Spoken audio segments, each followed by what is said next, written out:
What is up, everybody? Welcome to the Next Guy Up podcast. I got Tinsley here. He's back, ready to go, ready to fire on all cylinders. I got Zach here, and of course, myself. We are ready to go. Listen, if we were on Netflix right now, we would be slow, taking 10 years to get on. There'd be a spinning wheel, but this is not Mike Tyson versus Jake Paul. So you get your podcast primed and ready to go. No waiting around here, no loading. So how's it going, guys? How are we doing? Feel great. A bunch of losers. Our favorite teams all lost. All of our fantasy teams are gonna. I don't know about yours, Mason. You're like first place or something. Yeah, whatever. Yeah, whatever. You don't count for fantasy football griping. But yeah, me and Zach, we're gonna lose, even though we had our Rams receivers go off today. Yep. The Balls lost. Tough day. Tough weekend. Bad. Pretty bad. It's Loser Central. This segment is brought to you by Loser Central. Yeah, we a tough break for all of our teams, really. This is one of those weekend unsweeps where you just feels like everything is bad. Yeah. We've talked about a sweep. Football's not fun anymore. It's just like, what are we doing? Morgan looked at me earlier and she was like, "Oh, I think it's gonna be a really close win in my fantasy and her real estate agent league." She's like, "I might win, I might lose. I'm not real sure yet." She was like I'm bummed if I lose. And I said, "I'm going to lose in every one of my fantasy leagues, which I'm in like 12. It's a many. My favorite football team lost by 44 today. Laughing stock of the internet. And the Vols lost yesterday. I don't feel bad for your fantasy football team today. I'll just be honest with you." She goes, "You should feel bad because my team can actually win some money, unlike any of your fantasy teams." So that was good. Got me roasted. Tough. This is after she made me clean all day because it's nesting mode. I was telling Zach before, Mason, buckle up for when you have a child. But right the week before, or Mason, Mason's soon announcement tonight. No announcement.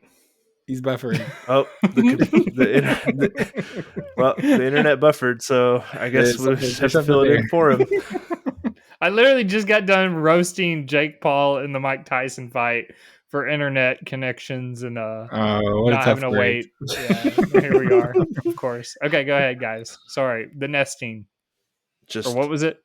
Yeah. I've had to clean all day. Not all day, but all day. It felt like all day. Fold all the laundry, clean things that I didn't know we needed to clean.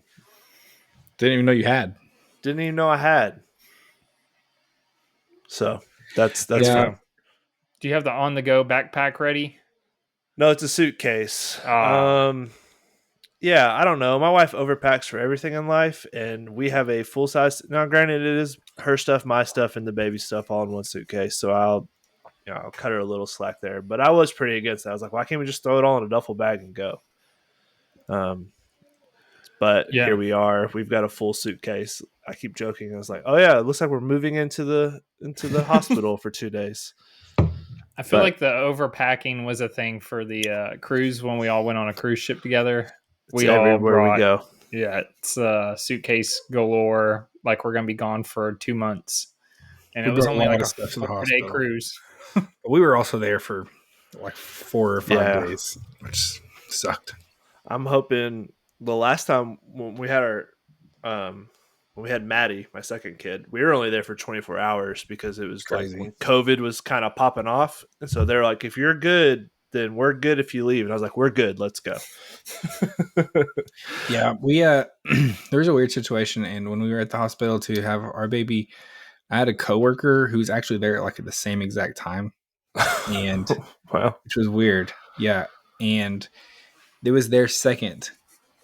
And they like had their baby and was leaving the hospital, and we were still like had not had a baby yet, and we're just still like barely even getting started with it all. It was like, oh, this sucks.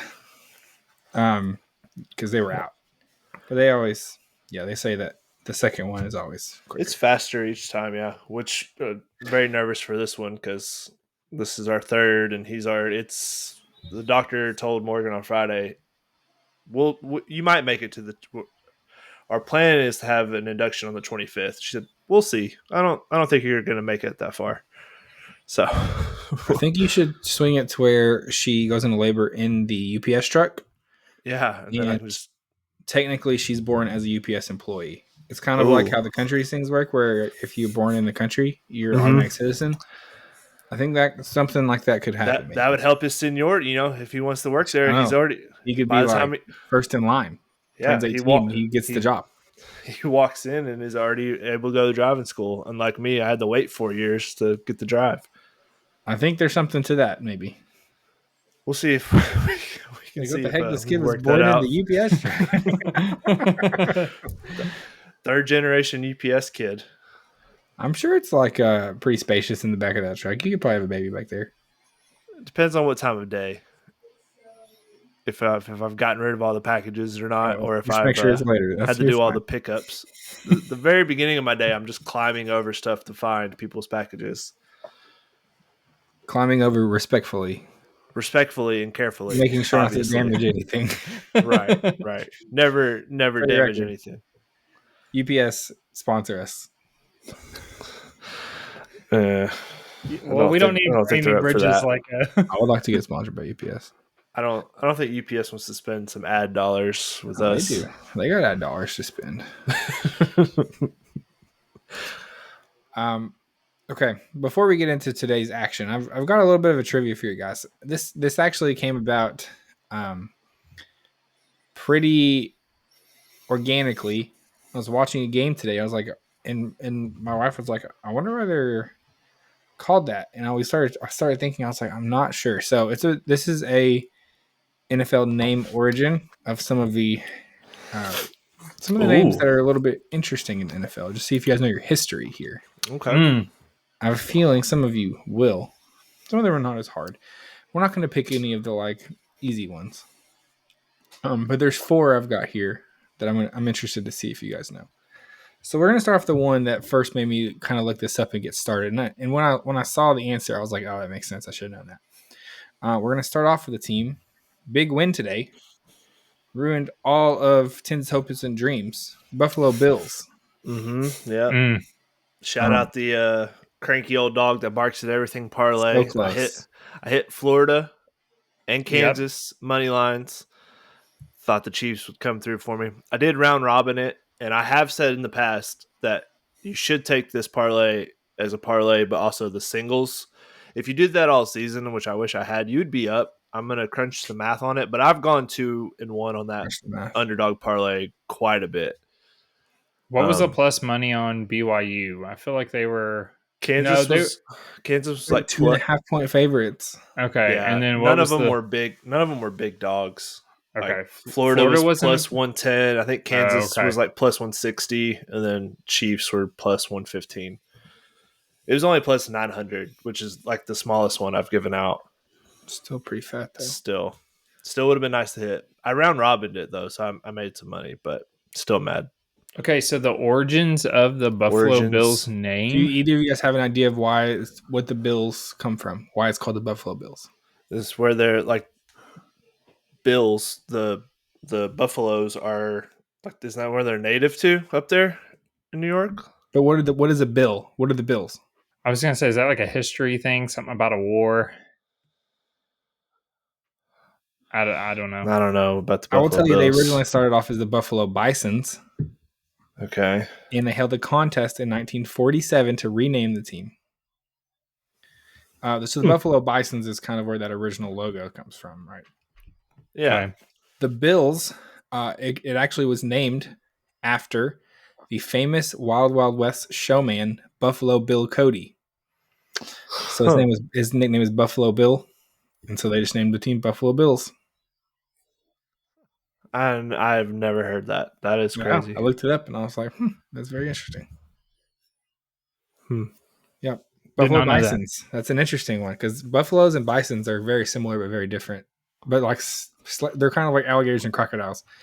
They're like very similar, but they're not. Yeah. Buffaloes and bisons are the same. So I didn't know that. Pretty interesting. Okay. Well, I'm up 1-for-1 so far. So that you guys might have a better idea of. The Green Bay Packers. Is it a meat packing thing up there in Milwaukee? I was going to say Close. cheese Not packing. not meat. Close. Yeah, it's maybe not Cheese meat. packing. It looks like it just is called the Acme Packing Company. I don't know Okay. exactly what they pack it, but it says the team's founder, Curly Lambeau, was a shipping clerk at Indian Packing and asked the company for money to buy uniforms and use their football field. In exchange, Lambeau agreed to name the team after the company. The Only Packers. team to not have an owner. The people are the owner. True. Yeah, you can buy stock people. in it. There you go. Indian. They have an Packing they have an owner. Well, you know what I mean. Okay. It's like not technically one owner. Yes, Yeah. go ahead. This is a more well-known one. I think you guys will get this, but San Francisco 49ers. The prospectors, they're looking for gold, right? Very good. 1849 is the year that people flocked to California to look for gold. That was discovered at Sutter's Mill in Northern California. Nailed it. Wow. Okay, last one. They couldn't find any gold today against the Seahawks. Ha ha! Losers. Got him. I was hoping you were actually going to say the Seahawks was the next one because that's not a real bird, so I always wondered where that came from. That is interesting. Ahead. Yeah. I don't know the answer to that one. This is the last one. The Cleveland Browns. Ooh. UPS, maybe. Nope. I do not know this one. I just know that the mascot's like. Isn't it interesting? You dog. just say it so much that it just becomes like a thing, but then you start thinking about like, what the heck? Why did we name it the Browns? They have that weird mascot they put on the 50-yard line. It's like the elf looking character. Yeah. But like I don't really know why they're called the Cleveland Browns, and they've moved twice. Because they had a team and it went to. Oh yeah, the team's mascot is Brownie the Elf, whose name comes from Scottish folklore. That's not the answer. Couldn't tell you. Yeah, I don't know. The team got its name.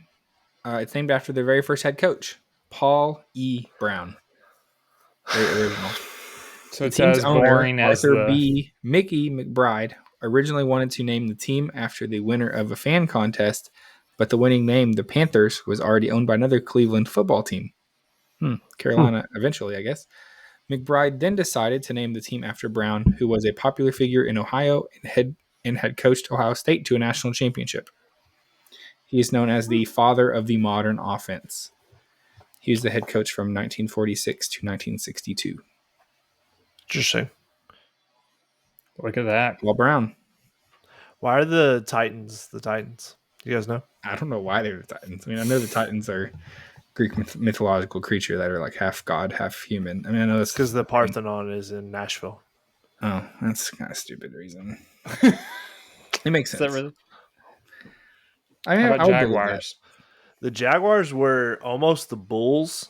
There was a Jacksonville Bulls. Sick. Yeah, it was a football team, like non-pro football team, but it was pretty big in Jacksonville that like a lot of people would go and watch the games, and that's what they almost named the team.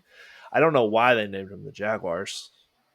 I have no clue. That's cool. one. It's random. It's very random. Maybe it was because they came into the league the same year as the Panthers, so maybe they were just like, I don't know, let's do like big cats for the two new teams. There you go. Titans is not the worst team name. I don't mind the Titans. I think it's kind of cool. Jaguars is pretty cool too. I think Jaguars is better than Panthers. Yeah, I think it's a more distinct kind of cat. Yeah, Panthers isn't bad either though.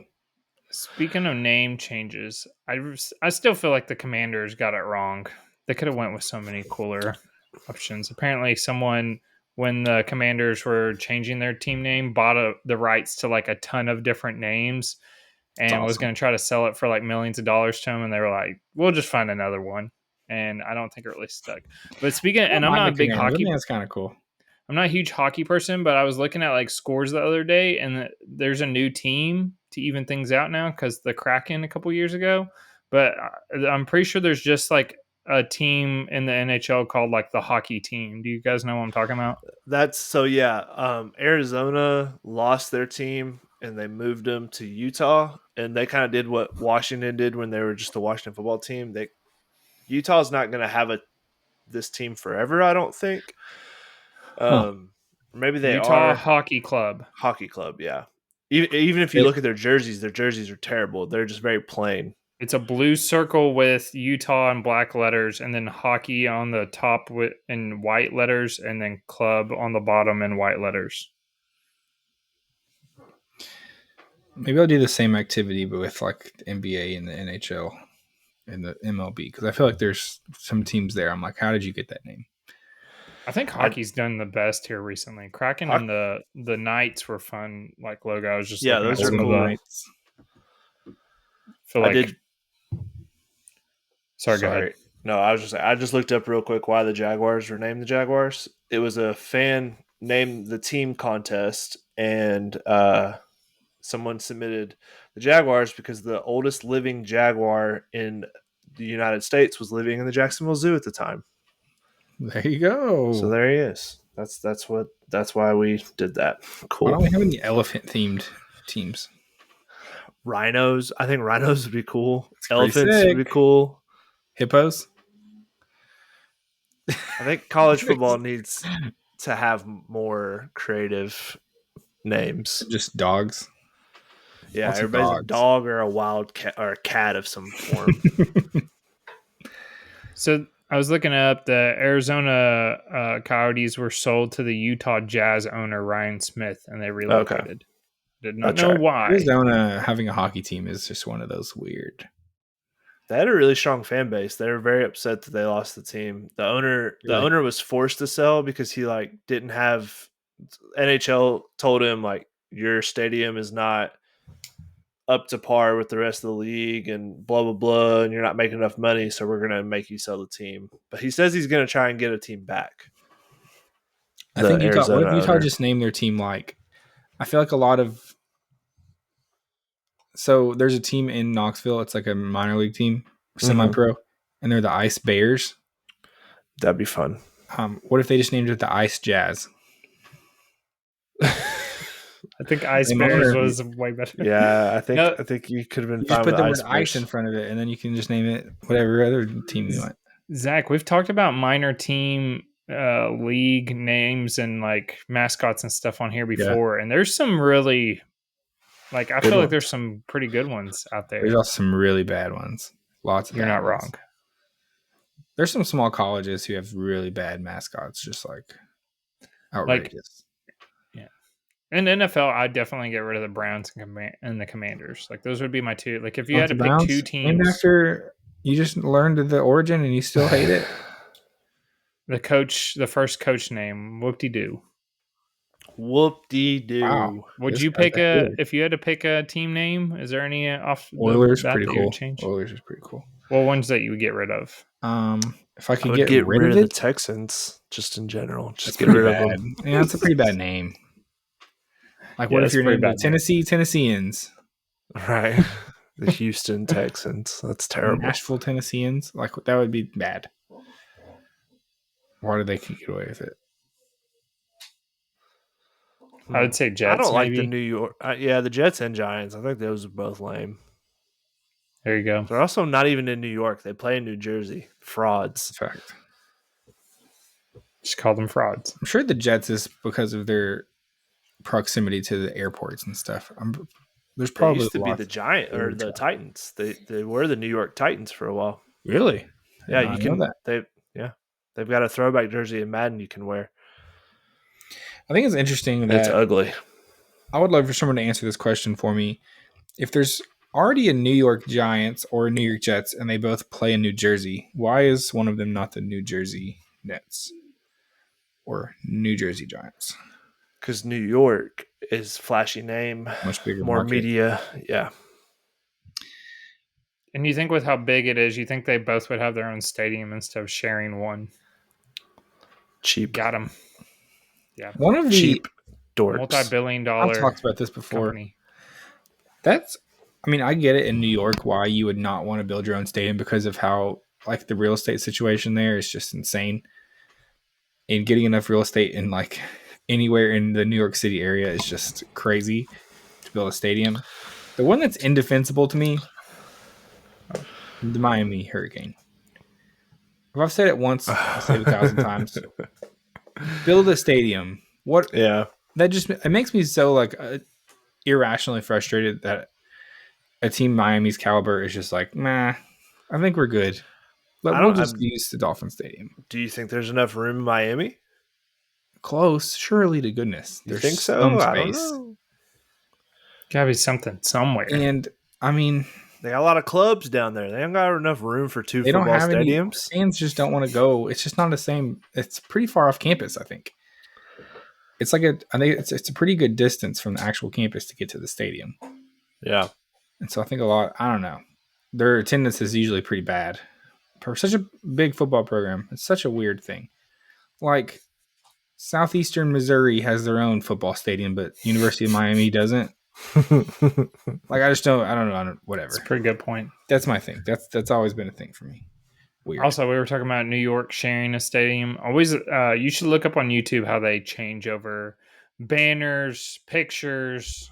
It's pretty the field, like the amount of work. I'm like, is this even worth it? Like, obviously, but the crew that has to work like around the clock just like change things. That's why they try to do their home and away games on different days, but if they do both home, it's usually like Sunday and Monday, so they have to flip that in a day. But I saw a video one time. I was like, this is insane what they have to do. They changed the menu to fit like the New York Jets theme, like everything. They go through, cool. the cups, everything out. So a lot of times with NBA teams, they'll share the stadium with the hockey team, and I like watching those. Like when they have to take up the floor, they roll it out and they roll in the ice. Like I think that's crazy. Cool. I guess that's probably what they would do if Nashville ever got a NBA team. I don't know if the NBA is ever going to expand, though. It doesn't feel like they are. You think Nashville is a market that could? No. I feel like Memphis has already struggled sometimes. When Memphis is good, their crowd shows up, but when they're not, they don't. That's bad. Nashville could take on a baseball team. I think they will eventually. I think they will, but I don't think it'll. I don't know. I think the Braves have such a stronghold of the whole South because they've been here so long. They've been everybody's team for so long. I wonder who people in Tennessee cheered for the NFL before the Titans moved. Probably the Falcons, I guess. Never thought about that. Or the Colts. I mean, the Colts are adjacent. Like I'm just thinking of Tennessee, but sure, yeah. Oh yeah, I always forget Tennessee is such a young franchise in the history of the NFL. Mm-hmm. Only since 98, 2000, 99. 99. First year Super Bowl, like the first year as a franchise. Yeah, I know. The Jaguars went 13-3 that year. They only had 3 losses. All 3 of them were you guys. That's why I hate the Titans. If anybody ever wondered, I was very much 6. So I took it extra personal.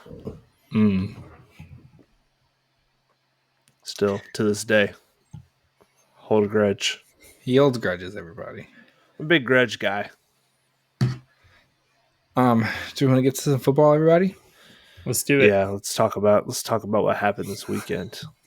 A lot happened. A lot of stuff. McConkey headed to the locker room. The update makes You just saw that text. Freaking Quentin Johnson. I had on my team up until like 2 weeks ago and dropped him, and now he's going off. He learned how to play football again. Okay. Do we want to get this over with and do our playoff preview? I hate playoff potential. Football. Yeah. Let's do it. Some people got eliminated.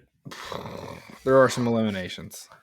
Truly. I'll be honest with you. I texted everybody today. I was like, I do not want to talk about this stupid playoff picture today, but I know we're going to have to. I have a diligence to do to the audience to talk about this stuff, even if it makes me want to throw up, which it does. Playoffs. Tennessee, big loss to Georgia, not eliminated yet. There are some eliminations to go over, so let's talk about it. Let's start off with G5, Boise State. Great work. Played with a little fire there. They did. They played a tight game for some of it. They've started. It's gotten a little bit scary for them at times. Tulane is also kind of pushing at this point. Tulane does not look bad, and they've had a pretty good schedule. If Boise State trips up, Tulane will be right there. At large, we've got Army and Notre Dame. They play next week, so one of them, it's an elimination game. Full stop. Come on, Army. Army winning would be huge for the Vols. Is the whole U.S. an Army fan next? Can you give me a line on that? What's the line on that game? I bet it's 20 and a half. Gotta be bad. I bet it's 21 points. I got you. Come on. 16? 17 on ESPN. Okay. Army's got a quarterback who's like an actual good college quarterback. Something Navy doesn't have that. Could be. It won't be, but it could be. As far as I'm concerned, elimination game. DraftKings has it at 16. You can bet Army to win the championship at plus 80,000. The national championship? Yeah. Wow. It's literally at the bottom right here. It's like 80,000. Okay. ACC. We have an elimination alert. Shoot the cannons for Pitt. Pitt at one time undefeated. Took their third loss to Clemson this week. They're out. See you later, District 5. Remaining teams. Miami, Clemson, SMU. If it ended today, SMU, Miami would be playing for the ACC championship, and Clemson would likely miss the playoffs. So only one of those teams are actually going, but there's 3 still left. Big 12. Our second elimination of the week. Fire off the cannons for Kansas State. RIP. Kansas State had a good season. Still have had a good season. They took their third loss. I believe they are officially out of contention for a Big 12 championship at this point. Remaining teams. Too. I actually had to add a team, though, too. I looked at the standings, and I think statistically it's possible. BYU, Iowa State, Colorado. Would hate to have a Colorado playoff ticket right now. Would hate to have it. If they win out, they make the Big 12 championship. Arizona State. Arizona State's back in it? Live. Check my math, somebody. But I think they only have 2 Big 12 losses. So I think they're technically right there in the mix. I don't know how the tiebreakers work. I didn't dig that far into it, but they're right there at the top. So they've sneaky been pretty good. Yeah, they're 8-2. I don't know why this isn't loading. I'm trying to see who they lost to. That coach they have is very young at Arizona State. I'm blanking on his name, but he's turning around over there. Let's see. Dang, who'd they lose to? On the edge of my seat. So they beat Mississippi State. They lost to Texas Tech and Cincinnati. Yeah, both Big 12. Cincinnati lost. Doesn't age well, but so I think they would need some help to make the Big 12 championship, but I think there's a possibility. So I put them on the list. I once again think only one, and especially now that BYU took a loss this week, there will only be one team coming out of the Big 12. So 4 teams technically, but only one's coming out. Okay, Big 10. I've got 4 teams here. It's been the same. It's not going to change until next week, maybe. Fingers crossed. Indiana loses by 100 and it becomes 3 teams. But we've got Oregon, Penn State, Indiana, Ohio State. Congrats to all of you people who only played Ohio State. Okay. SEC is where things get weird. I've got 6 teams here. Some people in the media are starting to add a 7th team to this list, which I do not like. Who? Missouri? South Carolina. 3 losses, but all to very good teams. And they're playing some good football right now. Yeah, no, you don't want to see South Carolina right now. No, they are kind of the Grim Reaper. They're coming for Clemson. But I think some crazy stuff would have to happen for them to get in with 3 losses. But they look pretty scary, though. Okay. The other 6 teams are A&M, Georgia, Texas, Tennessee, Bama, Ole Miss. Texas and A&M still play each other. So there's a chance A&M picks up a third loss there, or Texas picks up a second loss. Texas gets a second loss, all of a sudden, we're just going to have some chaos. I don't know what's going to happen there. Whatever. I don't think A&M's very good. Here's the thing. Okay. It's my thing. It's time for the talk. Tennessee at this point is odd man out. Needs some help.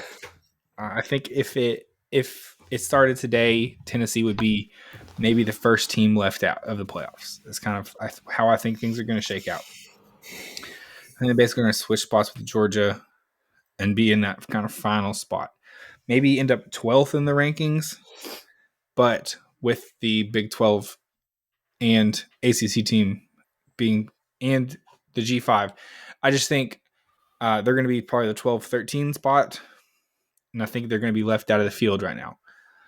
I think there's three scenarios that I think have a decent likelihood of happening that Tennessee could get in, and we need one of them. Just need one. First.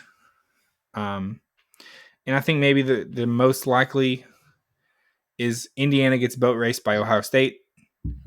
Indiana's lack of strength of schedule drops them out. That's going to be how the committee's looking at schedules at that point. I don't know. But that's one thing that can happen, I think. Sorry, Zach. They're a 12-point underdog plus 360 to win. I think if they lose by like 28, I think the conversation would happen of, does Indiana deserve a playoff spot with their schedule? I don't know. I think it could happen. Number 2, most likely at this point, I think, is Florida beats Ole Miss next weekend.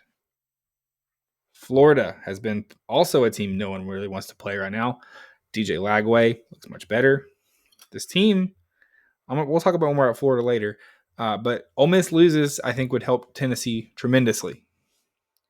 They're a 9.5 point favorite over Florida in the swamp. Listen, I said this a couple weeks ago. I said Ole Miss is either going to lose to Arkansas or Florida. Well, they didn't lose to Arkansas, and I'm a man of my word, so they're going to lose to Florida. The Vols need it bad. Third, and probably the least likely, but definitely could happen, USC beats Notre Dame. USC has been a hot and cold team. We know that they have the potential to play pretty well. Notre Dame has not really faced a team with a pulse since Texas A&M, and that includes their loss to NIU.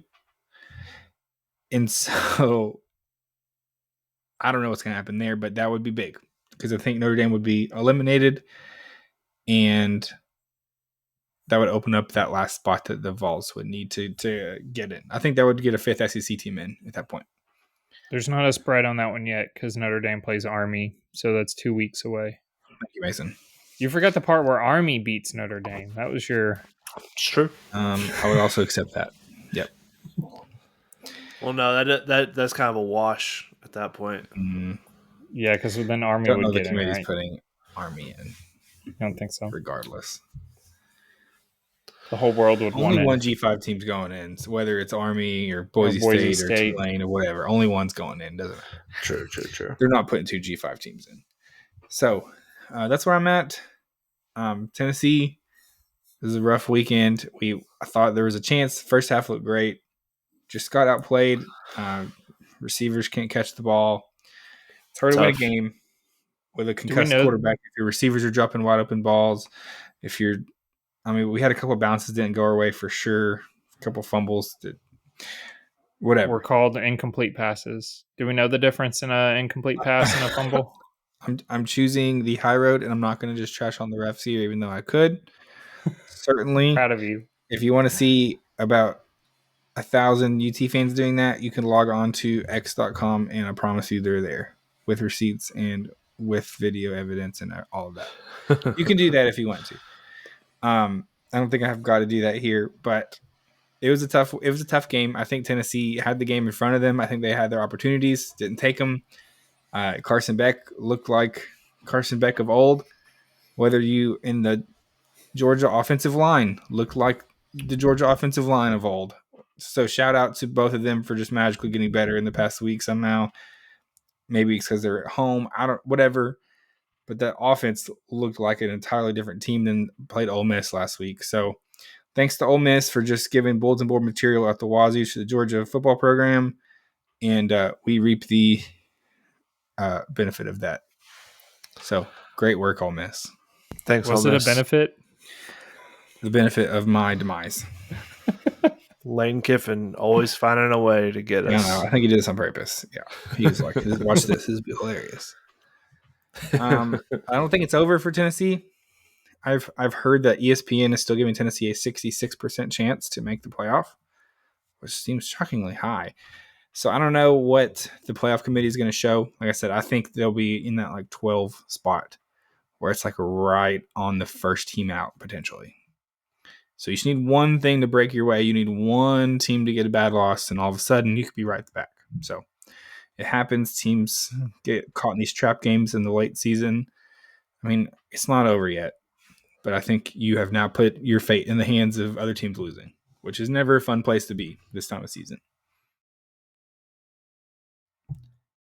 Also, a quick shout out to 2022, whenever the same thing happened and everyone was like, we were so close. And then we lost to South Carolina. And it turns out if we just beat South Carolina, we were in the playoffs all along. So circle that Vandy game and say, you have to win this game or else nothing matters. So I think the magic's kind of worn off on Vandy. They've been getting pushed around again. Something about winning some games you weren't supposed to win all of a sudden makes teams take you a little more serious. And yeah, it's much harder to win games. Yeah. It's just one of those, you can only surprise teams so many times. Teams stop getting surprised by you. So, And when your whole offense revolves around just like a quarterback doing crazy stuff, that's hard to maintain over a season. QB spy can fix some of that pretty fast.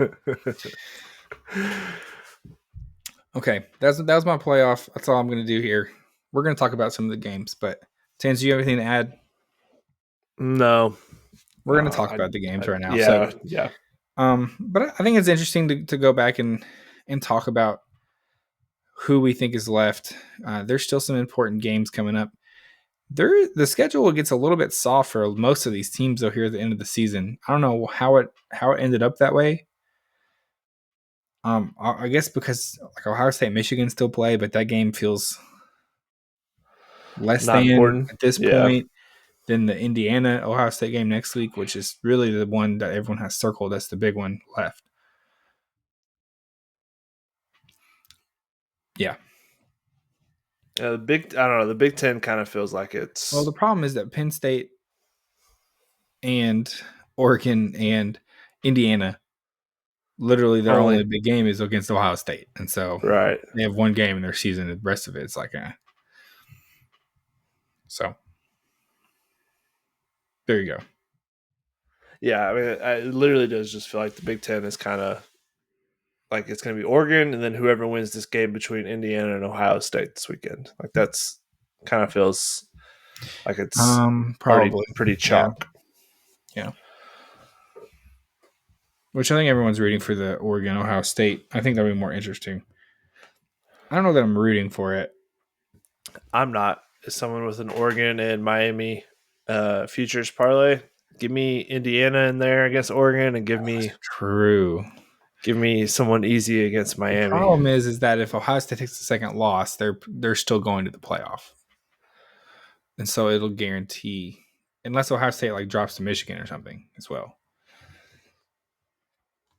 I'm fully just like whatever happens to get Tennessee in the playoffs is what I'm rooting for at this point.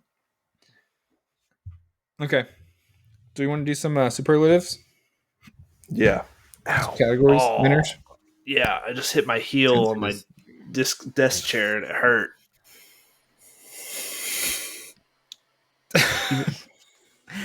Well, we had a pretty good week of football as well. There was a fun game, a couple fun games in the NFL today, and so I'm excited to get to talk about some of them. Let's start here. Upset of the week. Mason, why don't you kick us off here? Okay, I'm going to talk about it. Was Tinsley the one roasting the 49ers a minute ago? Was that Tins? Yeah, I made fun of him a little bit. Yeah.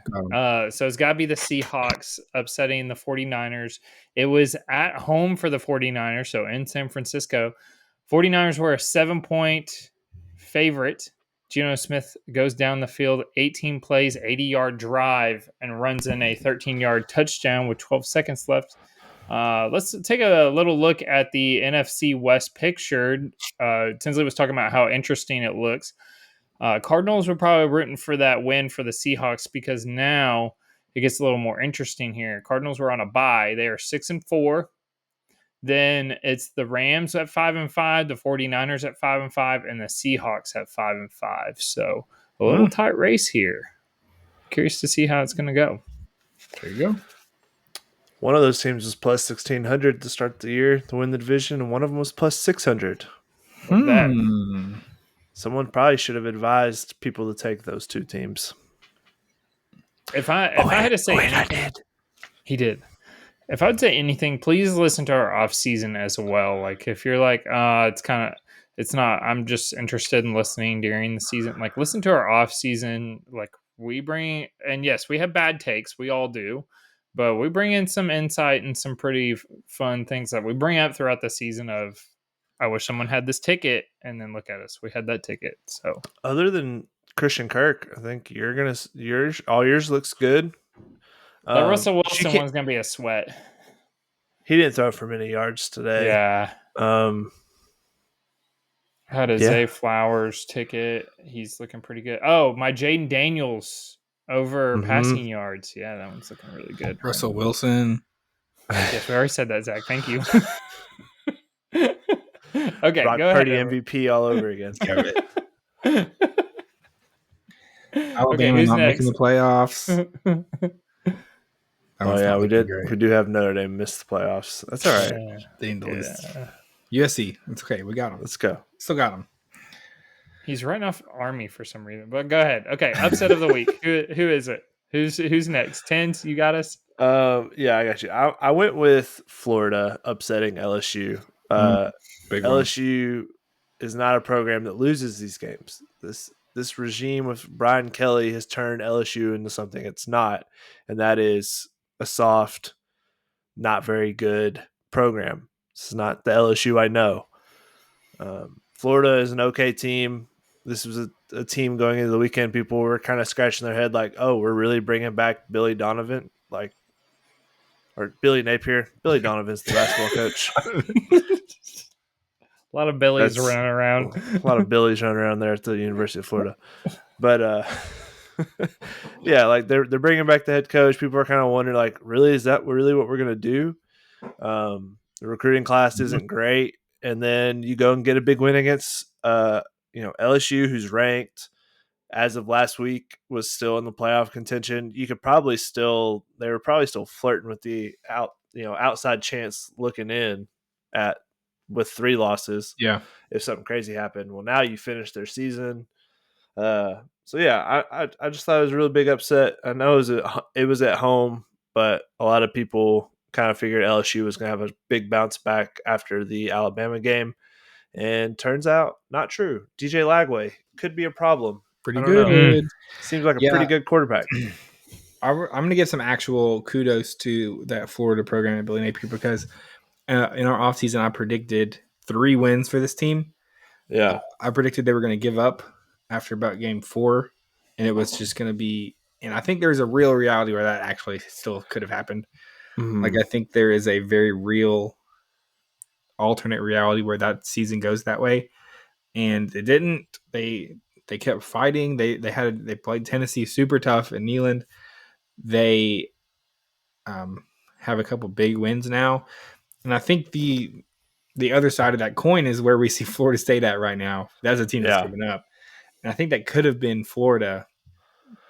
But I think it's a pretty big win for that school with that schedule to be where they're sitting right now. I think if Graham Mertz never got hurt and they kind of had to play DJ Lagway, like I do think that would have happened because I think Billy would have stuck with stuck with Mertz throughout the year and got himself fired and just kind of been mediocre all year. But having to play Lagway in those when he did get hurt kind of was like, okay, this kid's too talented. We can't not play him. And it kind of forced him to play him before he wanted to. And now it's sprung them into like, I don't know, they're frisky. They're not a team that like when you have a talented quarterback like that, you don't want to play a team like that. He looks very good as a true freshman. Yeah, he does. He's great. So shout out to Florida. Agree. My upset of the week was not a huge upset according to the books, but it's in terms of our playoff picture, it was pretty big. I'm going to pick Kansas over BYU, previously undefeated. This actually happened pretty late in the night, so I did not get to watch all of that game. But it's a big win for a Kansas team who's like 3-6. Yeah, they were 3-6. It was a road game. Undefeated BYU team. Big 12 is the Wild Wild West. It is a wild place to be right now. Still, BYU still set up. Everything's in front of them. If they win out, they still will make the playoffs and probably get a first round bye. But that's becoming a question at this point. An interesting one that people are throwing out there. Have you heard about this? I think we've talked about it a little bit.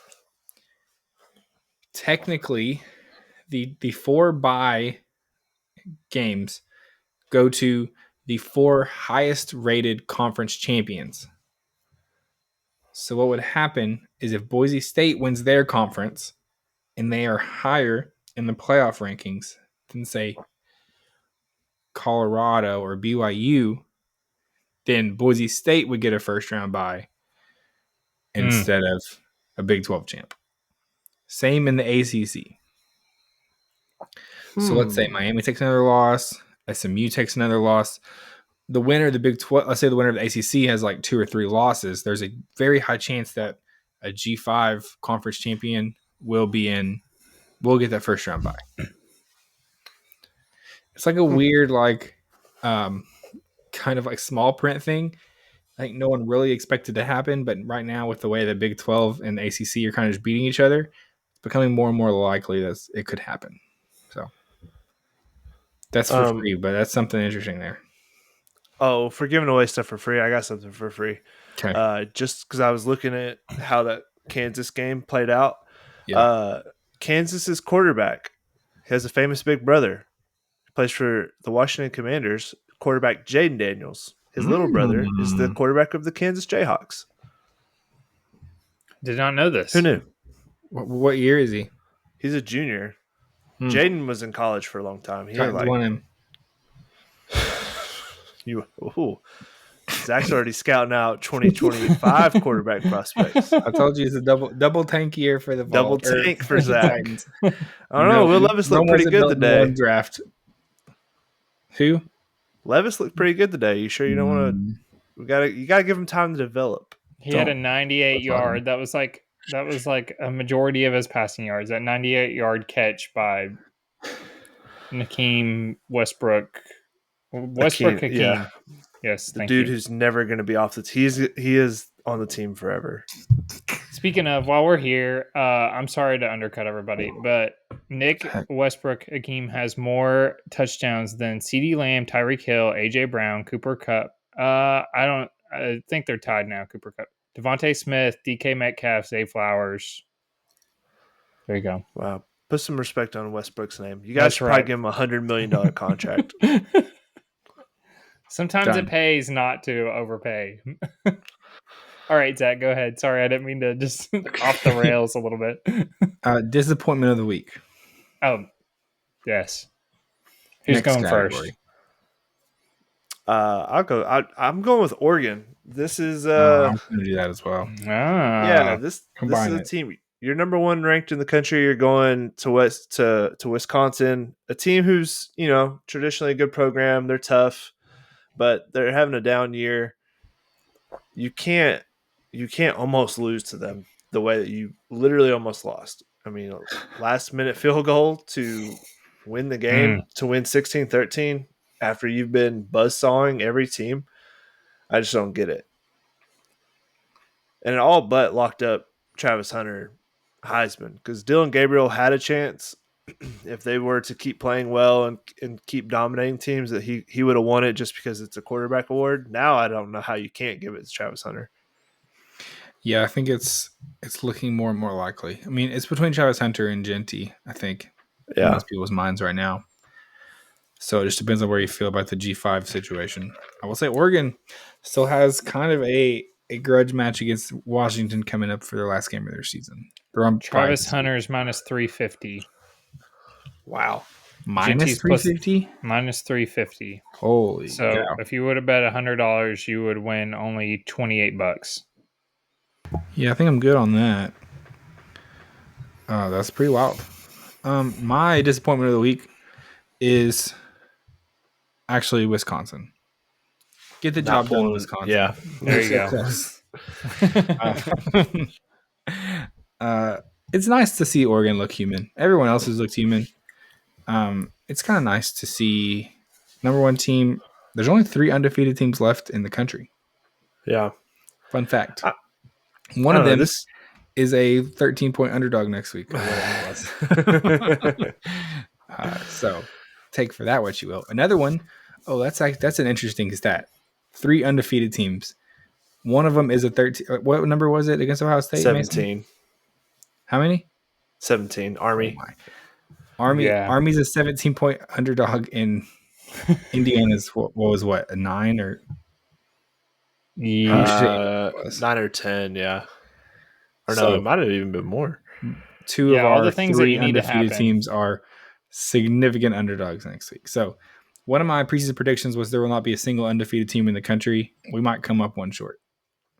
Ohio State. Wait, Oregon. Are you talking about Ohio State and Indiana? 12 points. 12 and 16-point underdogs for 2 of our last 3 undefeated teams. That's kind of wild. So all we need Oregon to lose to Washington, and my prediction comes true. Okay. Okay. My disappointment of the week. I'm not trying to sound like a broken record here, everybody, but my disappointment is the Jets. They lose to the Colts 28-27. Colts get a sneaky win, by the way, for their little playoff push. Did my internet cut out? No, you're good. No, you're okay. Okay. I have a stat for you guys. The winning percentage of the Jets starting quarterbacks. Zach Wilson, 36%. Sam Darnold, 34%. Aaron Rodgers, 27% winning percentage. Oh, tough. Got him. Disappointment, that guy. If he comes back next season, what do they do? What do they say if he doesn't retire? Just saying. Okay. What do they say? Remember when Mason put ESPN on the hot seat last year because they talked about the Jets and Aaron Rodgers too much all summer? Oh, yeah. Well, it was mostly because they were talking about him. For the Jets yet, and they won't stop talking about him. And then after he got hurt, you were like, they keep talking about him coming back from this Achilles tear. And then Mason continues to talk about the Jets. It's mostly because I'm roasting him. They were talking about how great he was in his break from light in a cave or something. Darkness retreat. Yeah. Yeah, he's a weird guy. Okay. What's the next? Okay. Overreaction of the week. This one's always my favorite. Just because we got some crazy takes. Mason, give it to us then. What do you got? Well, I've hit one before. I said that they were going to bench Anthony Richardson, and they did that same week, like the next day. Overreaction of the week. Saquon Barkley is the best transaction for any team last offseason. He had 146 rushing yards and 2 touchdowns, and I think they won that game mostly just riding on the back of Saquon Barkley. So any team, I think Derrick Henry's a close. Derrick Henry's touchdown streak is still alive, by the way. Scored a touchdown. I don't even know I've lost track of how many games he's scored a touchdown, but this season he's got at least one touchdown. But it's close. But Saquon Barkley has been meant more to the Eagles than Derrick Henry has to the Ravens. So there you go. Is that My not that reaction crazy? is the Lions are going to win the Super Bowl. The Lions are an unstoppable force of nature. Guess what? The Lions are a hurricane that also has tornadoes coming out of it, while also carrying a volcano that is erupting. That the odds changed. We have two new favorites. I already talked about it. Josh Allen is the MVP favorite. Well, I talked about off the pod, but also the new favorite to win the Super Bowl, Lions plus 350. The Chiefs were the favorite for the longest, but with their loss today, shook things up a little bit. The Lions are good, and their offensive and defensive coordinator are going to get to pick whatever head coaching jobs they want.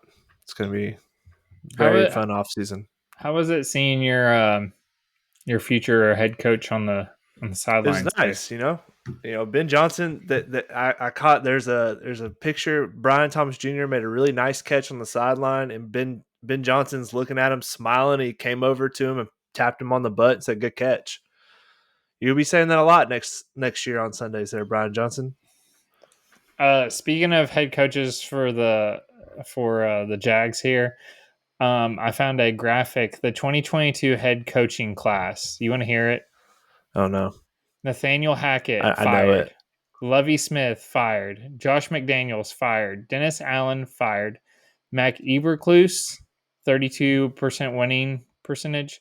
Brian Daboll, Not even close to his name. Matt Eberflus. Matt, you've said it two different ways. Well, yeah, yeah, Eberflus. There we go. You said 32 Eberflus earlier. Yeah, you said Eberflus. I was kind of focused on the winning percentage. Brian Daboll, 39 winning percentage. Doug Peterson, 45%. Todd Bowles, Mike McDaniel, and Kevin O'Connell. So I just wanted to throw that out there. Tough. We might get three fires in this one season. Matt, Brian Daboll, and Doug. We might get those three fired. Those 10 Dougie coaches, none of them are looking good. None of them are Kevin O'Connell. Around. Brian Callahan. Kevin. One and done. He's doing good. Nah, he won't be a one and done. Amy ain't got that kind of money to throw around.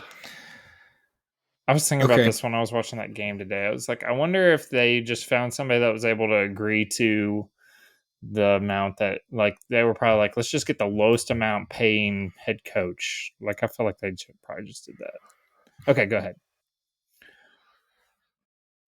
Brian Kelly is on the hot seat at LSU. Oh. Maybe not this year. It's such a weird situation in Alabama. You know who else was on the hot seat at LSU at one point? Nick Saban. They just like don't accept like 9-3 or 8-4 seasons, and LSU's in a weird situation right now. This loss was pretty bad. I think Brian Kelly is like, I don't think he's gonna get fired this season, but I think if he doesn't produce next season, he will be in trouble. And I think the big thing for keeping him around is a guy by the name of Bryce Underwood. Yeah. You're familiar? I think that's what he's kind of got this DJ Lagway situation with what's his face? Billy. My brain is with Billy, where he's got this connection and people are afraid to fire a coach because of how they know they're going to lose the quarterback as well, which is such a weird place to be in college football right now. But that's where we're at. Is that the quarterback is probably worth more than your head coach to some degree, and so I think he will be safe. That was, I agree. Yeah, but there's been some rumors about Bryce Underwood and some offers. There's a big rumor this week that Michigan was offering him $10.5 million for 4 years. Which who knows if that's true? I don't know.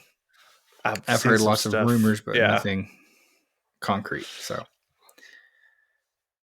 it would make sense for Michigan to drop a bag on a quarterback because they've just been so bad there. But he's a local guy too. He's from Michigan. Yeah. Yep. I've read and heard some big money, some big pockets are trying to get involved and get Underwood to Michigan. Yep. And I think if he did flip his commit, then LSU would be like, okay, we're because you're right. LSU is not Uh, Coach, Orgeron won a national championship. Yeah, Coach O. Yeah, and then was fired less than 48 months later. Yeah, like LSU's not like they don't play around. They do not, and he's been pretty underwhelming overall This whole time there. Yeah, I mean, he's an 8-win guy, but they don't want that, you know. I can't think of a single big LSU win under Brian Kelly. He's lucky he had Jane Daniels last year, won the Heisman. Like that was flashy, but they weren't good. They didn't win still weren't good. Very many games. Yeah, agree. Yeah. So there's my overreaction. We'll see, but I don't know why a quarterback would meet Brian Kelly and be like, "This is the guy. I'm riding with Brian Kelly." Yeah, I don't know. Yeah, this is the culture I want to be a part of. It just feels like a weird place. I don't know. Okay. Moving on, we have performance of the week. Performance of the week. Mason? I had Taysom Hill threw for 18 yards, ran for 138 yards, 3 touchdowns, and caught 8 catches, most on the team for 50 yards. Did I snipe you, Tens? Yeah, that's all right. I'll pivot. Dang. Pivot. What a football player. He's like a high school quarterback out there where he just kind of does a little bit of everything. True wildcat. It's amazing. I don't understand Taysom Hill. It's crazy. That's 3 touchdowns. Man. One of them, he had like a 75-yard run. Yeah, 75-yard run. There's my performance. Love it. Tens, you can just use that one too, unless you had another. No, I got another one. Jared Goff throwing for 415 yards today, bouncing back after a terrible performance in a game where he threw 5 interceptions last week against the Texans. Surely the Lions lost that game, right? Oh, wait, no, because the Texans suck. They couldn't capitalize and beat them. So, yeah, Jared Goff leading the league in passing yards this Sunday as of right now, unless Justin Herbert or Joe Burrow goes off here, then Jared Goff will be the leader in the clubhouse for that plus 2,000. Someone probably should have taken that. It's pretty crazy odds. I did my part in getting Doug Peterson fired. I'll just say that. He did his part, everyone. I did all the voodoo. I bet everything I could on the Lions today. And it's cashing so far. I wish I could bet on Doug getting fired by 9 a.m. Okay, Zach, okay. Performance of the week. As much as I hate to do it, I think we're going to have to give this to one Carson Beck. Ew. What an electric performance. Boo. I'm just not electric. He sucks, but Zach hyping up his future quarterback. Definitely not.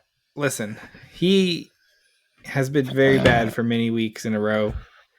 He came out and he tore up this Tennessee defense.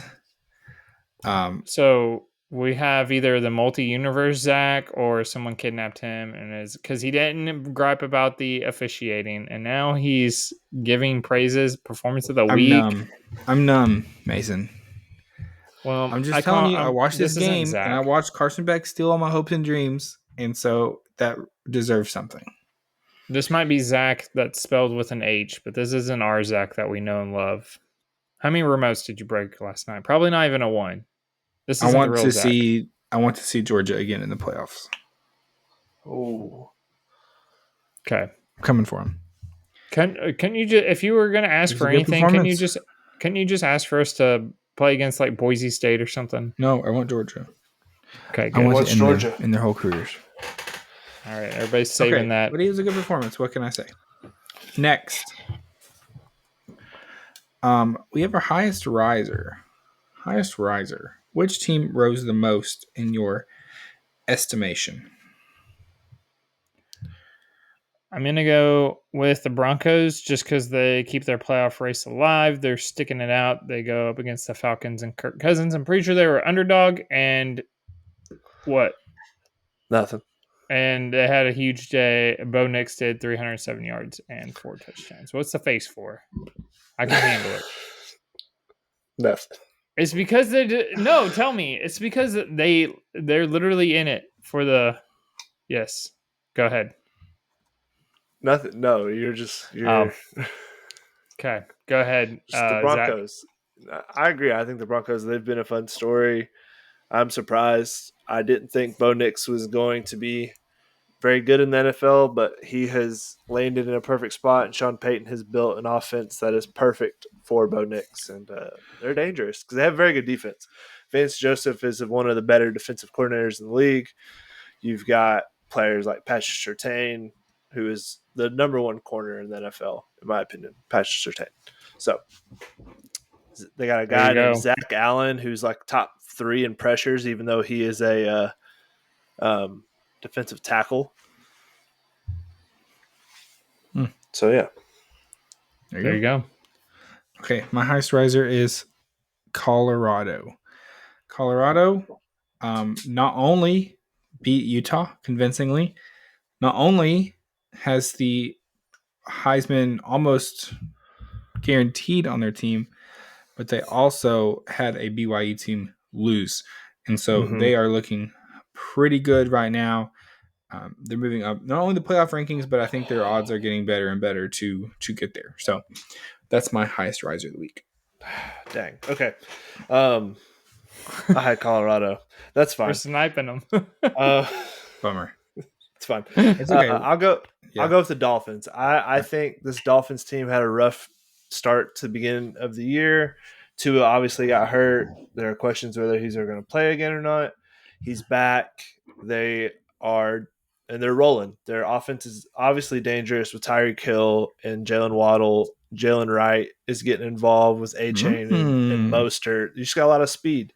I think this is a team that could find themselves in the playoffs somehow, some way, and just be one of those dangerous wild card teams. It's like, a team you don't want to play because they can obviously put up points. And, on any given Sunday, a team like that could score 50 is dangerous. So I'm going to go with the Dolphins because I think they could find themselves in the playoffs. Right now, it's going to be kind of tough to get in the wild card spot because the Chargers and Broncos are both kind of dominating the wild card spots right now, along with the Ravens, since the Steelers can't lose. They're going to win that division at this rate.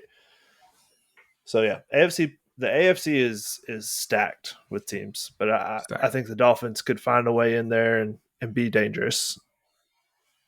Love it. There you go. Okay, nosedive of the week. Which team took the biggest hit? I'll go ahead and go. Even the answer to this might be Tennessee, but I'm not going to pick Tennessee because I've already. I'm going to pick Missouri. Yeah. Shout out to Eli Drinkwitz, who said they're still fighting for a playoff spot. Not anymore, Eli. I'm sorry to say. I didn't have you on my list, so you weren't eliminated, but you're definitely eliminated now. I mean, you lost to a good South Carolina team, but this is a Missouri team that never was actually very good at all this season. They had the easiest SEC schedule and just picked up their third loss. Missouri is officially out of everything. So shout out to Drinkwitz, standing on business. All right, I'm gonna go with the Falcons. They've had a chance here the last few weeks to kind of pull away in the NFC South, and they've not done it. And so now I think it's going to be a pretty tight race for the rest of the year with them. The Bucks, I know the Bucks have lost quite a bit of games in a row. They've been banged up. They get Mike Evans back after this. They've also lost these games close. Like they lost in overtime to the Chiefs. They lost a one possession game last week against the I don't remember who they played, but it's going to be a tight race. And the Falcons were supposed to be like the runaway favorite with Kirk Cousins for the division, and that's not working out so far. They're 6-5. And so I think that they have kind of taken a little bit of a tumble down the rankings for me. And the NFC South is dangerous. I mean, you got the Panthers out here winning games. You got the Saints being feisty, and the Bucks aren't going anywhere. Were you talking about the Falcons losing to the Saints last week?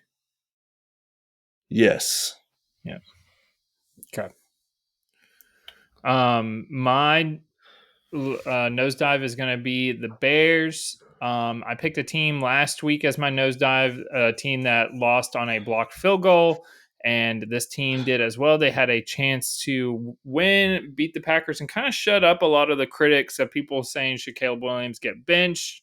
Obviously, they fired one of their coordinators, so it was a down week for them, and they could have came back with a win against a divisional team, and they were not able to. So just tough break for them. I think nothing's worse than losing on there's plenty of things losing to, but a block punt, it's like you didn't get a chance to see if it was going to get in or not. Just not even I feel like they don't happen very often, but here recently they've happened quite a bit. We've had two games in on a block punt in the last 2 weeks. So there you go.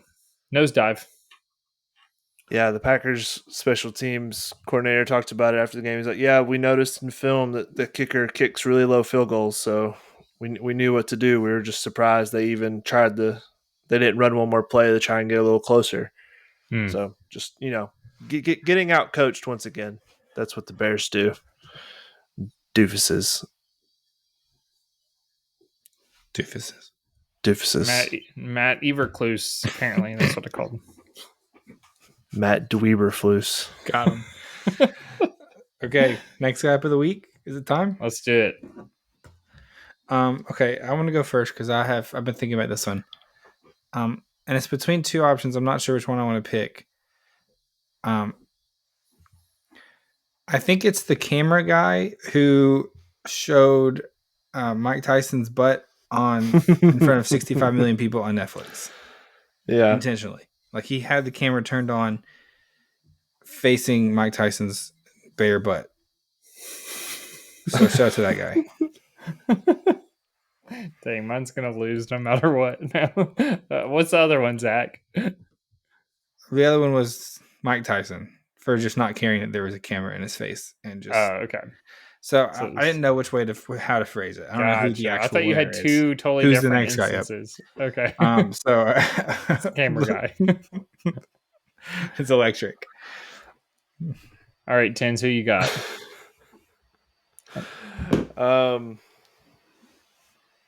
My next guy of the week is dependent on if he does the right thing, and that'd be Shad Khan firing Doug Peterson and Trent Baalke. That hasn't happened yet. What do you mean? This is my nomination. I can do whatever I want. Okay, that's just hilarious. It's not even happened yet. We've not seen this in the history of the pod. Okay, no. All right, it's Dan Campbell throwing a challenge flag when you're up 52-3 at the time on a meaningless first down catch, ruining a fantasy stat for me. Come on, Dan Campbell. What do you? Just let me have the catch. Never given up. Let him have it, coward. I'm gonna but go. Also, Shad Khan. Yeah. If you do the right thing, you get my nomination. For next. I know you're listening. Honorable mention. These are in the same game. Is Chase Young? He wasn't. It was a substitution mishap. He wasn't even on the field. He runs on late while the play is happening. Not even set, so he missed the sub, sprinted onto the field late, and tackled for a loss for the running back. So you need to look it up if you've not seen the play, but he's literally sprinting on and is able to run in perfect into the running back for a loss. That's honorable mention. That's not it. Okay. My nomination is Taysom Hill for the stats that we talked about. I kind of double dipped, but it was too good not to nominate him for passing yards, running, and leading the team in running yards, touchdowns, and catches. So, okay, I have another honorable mention as well. Okay. The referee that made a bag off of whatever bet he had going for the Nebraska game, when what a bad the dude literally got held and pulled on the last play. No call. Saw that. Yeah. I feel like referees are always scared to make that call because they don't want to be the guy to give him another shot. At that point in the game, it's like you don't want to call a charge on the last possession of a basketball game. You don't want to be that guy. Right. So I get it, but that was egregious. And he would have had a shot at catching the ball if he hadn't gotten held. So I hope you made a lot of money. Otherwise, because you're probably losing your job from that one. So Shout out to the referee. Making it back. All right. We ready to vote? Yes. I'm voting for Shad Khan. No, I'm just kidding. I'm not. I'm voting for the camera guy. Actually, do we even want to vote for that guy? I didn't want to see that. Why am I voting for that guy? I didn't want to see that at all. I'm voting for Taysom wanted Hill. to see There's a light strike, Mason. I'm voting for Taysom Hill. Gotten a lot of good memes out of it, so I appreciate know. what that cameraman's done for the internet. too. I've He seen some saved the really day for funny Netflix. memes today. The crying Michael Jordan's face on each cheek. Have you seen that one? Yeah, that's good. It's good stuff. What the Dallas Cowboys are, and it's a star on each each cheek. I saw one of Doug Peterson and Trent Baalke's face on each side. I'm That still was voting good. for I like Taysom that. Hill. I don't want to see that. Okay, Zach, what's your vote? I'm voting for Bear Butt. Cameraman. Yeah, Shout out to that guy. there you go. I'm with you there. I'm I appreciate what that's doing for the internet. We needed that. Okay, well, that's our show, everybody. Always good classic content around here. We hope you had a good weekend. We will see you on Thursday. Hopefully we see tens. Maybe not though. Yeah. Well, If you're still on baby watch. I'm questionable for a little bit I'm on the injury report. I'm on the injury report. Questionable. Some big games this week. I'm excited about it. We will see you Thursday. Talk all about them. Have a good one.